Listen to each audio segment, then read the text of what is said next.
This is Tennessee in 10. Headlines and weather from around the state in less than 10 minutes.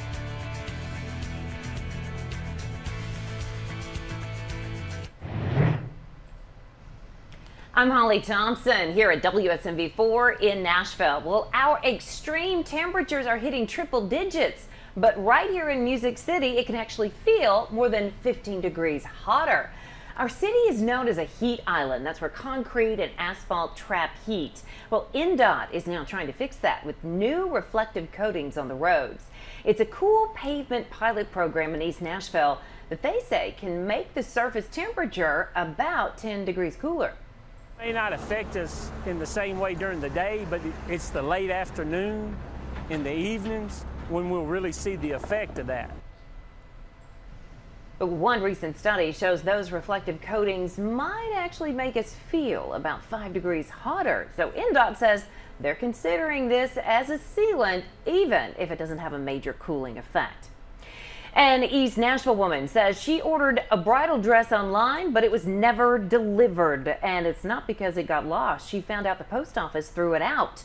Kristen Luttrell says she's missed several packages from the Postal Service.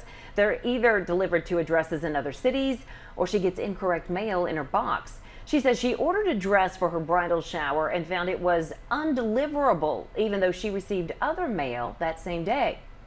If you're waiting on a check or medication or something really important that you are trusting the post office to get to you, and you have the tracking information, you're doing everything right. I told them I was going to go to the news and they just said, okay, cool, have a nice day. In an email, the post office stated the package was disposed of per instructions from the shipper. And we reached out to the Postal Service. They said the sender did not pay forwarding costs, so they got rid of it.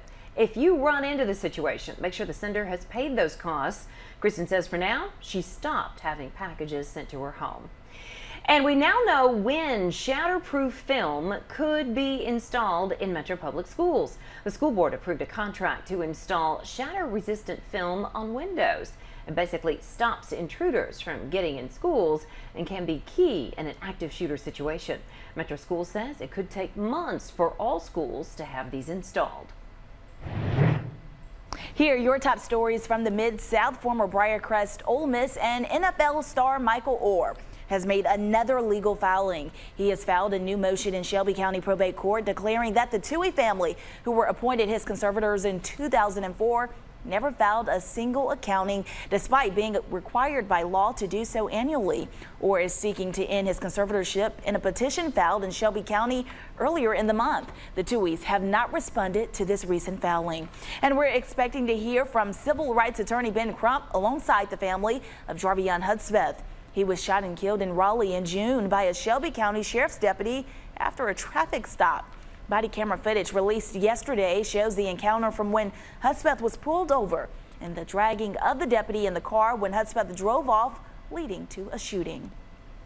And the Greater Memphis is partnering with Memphis in May International Festival 2024. The festival attracts people from all over the country. The board of directors is still looking at possible other venues for the iconic festivals during the month of May.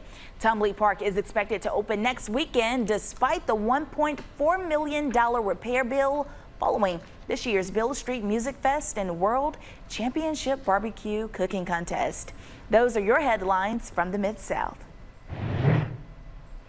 Well, good morning. I'm Casey Wheelis in the WVLT newsroom. A lot of students are back to class, and some of the school supplies includes highlighters. Well, now there's a look-alike that has nothing to do with school.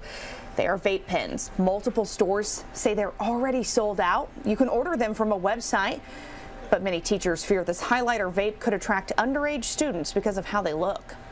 Society nowadays for these teenagers is just, it's mind-boggling what they have to kind of navigate through, and we're here to try to be a resource for them. But yet you're right. I mean, the vapes and the jewels that are being developed by these companies, I just scratch my head. I don't know what their motivation is. Money, we get that, but they're targeting our youth.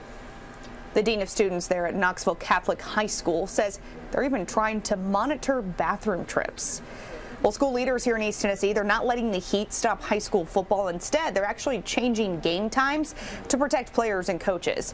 We spoke with school leaders at Morristown East yesterday. They told us about their precautions, and they say staying hydrated is most important. The hydration will help the body prolong the body's ability to sweat and help cool itself. If they come in between plays, obviously, when offense takes the seat, they can sit under the cooling fans and the cool towels to keep the body temperature low. Well, staff's also using the cold immersion tubs, constant hydration throughout the night, ice towels, and electrolytes on the sidelines. It's beginning to look a lot like Christmas at Dollywood, and when you're stringing 6 million lights, you have to start early. That's why the team at Dollywood's working in the park in the August heat while the park is closed. They are about 90% done with hanging the lights. That's the earliest ever the park has had the lights up. It's awesome, and I have a very small part in it compared to the team who's out there doing it. I mean, it's cool to see what they do and just how much they do, because they miss out on a lot of time with families, and they're here late, and they're sweating. It's hot when we start and it's cold when we finish. Yeah, Dollywood is the only theme park to ever win Best Christmas Event. They hope to keep that tradition going. Smoky Mountain Christmas opens November 4th. It'll be here before you know it. Well, those are some of your top headlines from East Tennessee. I'm Casey Wheelis in the WVLT Newsroom. Intense heat and humidity continue across the state today. We actually have excessive heat warnings and heat advisories that continue through the afternoon. And now they include parts of East Middle Tennessee, or East Tennessee, I should say, as well, from Knoxville, Chattanooga, maybe out near the Cookeville area as well, downtown Nashville, Lawrenceburg, Jackson, Tiptonville, and Memphis. We are under an excessive heat warning. The heat index between about 105 and 115. Now, today we'll end the day with plenty of sunshine. The temperature in Nashville could hit the triple digits once again. 94 Knoxville, Memphis 99, but may push near 100. Late day, little overnight shower thunderstorm, something to watch for. Tomorrow we're still in the 90s. The heat index will still be in the triple digits. There will be a shower or thunderstorm that also fires up late in the day tomorrow. Any storm that fires up tomorrow afternoon could have heavy downpours and gusty wind. All right, thanks for joining us for Tennessee in 10. Have a wonderful Friday, everybody.